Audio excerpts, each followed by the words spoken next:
CBS News senior national security contributor Michael Morell served as CIA deputy director and acting director. He joins us from Washington. Michael, good morning. Good morning, Norah. We played that clip of my interview with the Crown Prince because of that last thing he said. If Iran develops a nuclear weapon, would Saudi Arabia follow suit? And he suggested yes. Is that one of the deep concerns about President Trump withdrawing from this deal? Yes. So if the Iranians go back to developing a nuclear weapon and do so, there is no doubt in my mind that the Saudis would follow suit, and it would be likely that the Egyptians and the Emiratis would think about doing so as well. So that is one of the concerns, Norah. And let me ask you about this. We have everyone from the U.S. intelligence community to the IAEA, all international, and even some of the president's top advisors said Iran was in compliance. They had abandoned much of their nuclear weapons program. How reckless is this decision, and do you expect that Iran will move forward to restart their program? Norah, the Iranians have a decision to make. The ball is in their court.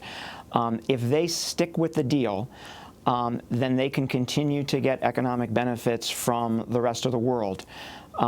And if they don't stick with the deal, if they go back to their program, then the rest of the world will likely reimpose sanctions as well. One of the things that's important to remember here is that when the U.S. first put sanctions on Iran years ago, it wasn't enough to bring the Iranians to the negotiating table. It took the rest of the world to do so, the Europeans, the Chinese, the Japanese, the South Koreans, everyone. So if it's just the U.S., I'm concerned there won't be enough pressure there. And the Iranians will decide whether or not that happens. Mike, don't the Europeans also have a decision to make, because the sanctions here that used to be in place penalized European companies that did business with Iran?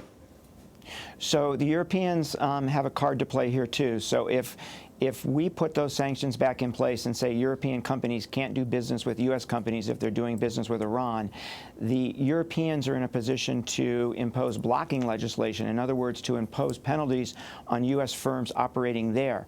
So one of the risks of going down the road the president has gone down is it would actually create a trade crisis between Europe and the United States.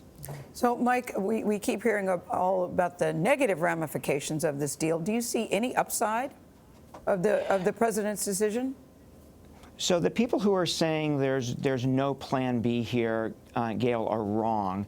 There's clearly a plan B, which is put enough pressure on the Iranians, and we're going to need the Europeans to do that. So Bolton is going to have a conversation with them, put enough pressure on them to bring them back to the negotiating table and get a better deal.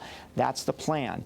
The issue is that it is very, very risky to see whether that or not that's going to happen. Mike, you've been in the room when these kinds of difficult things are worked through. Give us a sense of how complicated it is for an administration to both manage the tricky situation that now is going to arise in Iran and also manage the upcoming talks with North Korea at the same time.